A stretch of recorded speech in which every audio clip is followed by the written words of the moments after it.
ఆదికాండము 10వ అధ్యాయము. ఇది నోవహు కుమారుడగు షేము, హాము, యాపెతను వారి వంశావళి. జలప్రళయము తరువాత వారికి కుమారులు పుట్టిరి. యాపెతు కుమారులు గోమెరు, మాగోగు, మాదయు, యావాను, తూబాలు, మెషెకు, తీరసు అనువారు.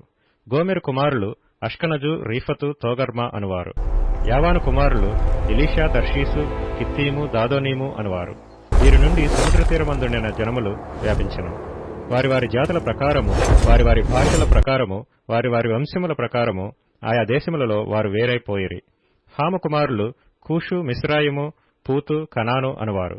కూషు కుమారులు సెబా, హవీలా, సప్తా, రాయమా, సప్తక అనువారు.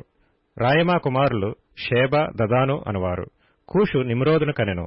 అతడు భూమి మీద పరాక్రమశాలి అయి యుండుటకు ఆరంభించెను. అతడు యెహోవా ఎదుట పరాక్రమము గల వేటగాడు.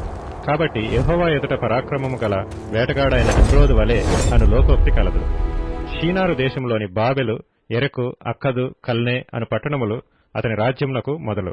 ఆ దేశములో నుండి అష్షూరుకు బయలుదేరి వెళ్లి నినివేను, రహోబోతీరును, కాలహును, నినివేకును, కాలహుకును మధ్యనున్న రెషస్సును కట్టించెను. ఇదే ఆ మహాపట్టణము.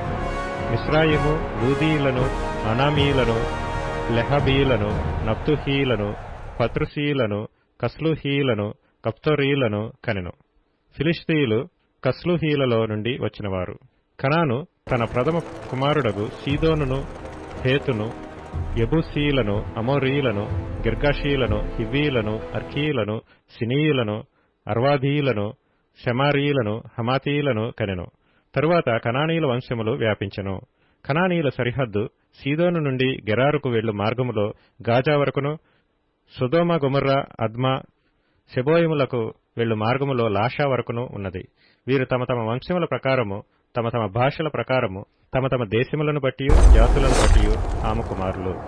మరియు ఏబెరు యొక్క కుమారులందరికీ పితరుడును పెద్దవాడైన యాపెతు సహోదరుడునగు షేముకు కూడా సంతానం పుట్టెను.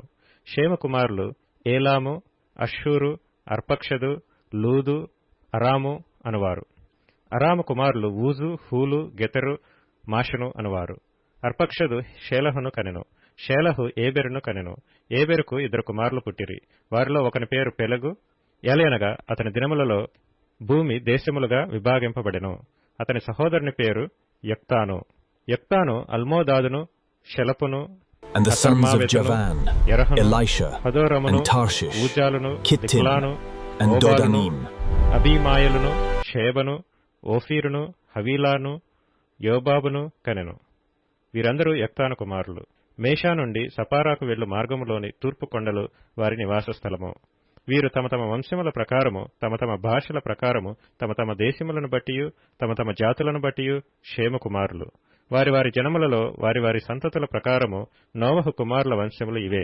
జలప్రవాహము గతించిన తరువాత వీరిలో నుండి జనములు భూమి మీద వ్యాపించెను.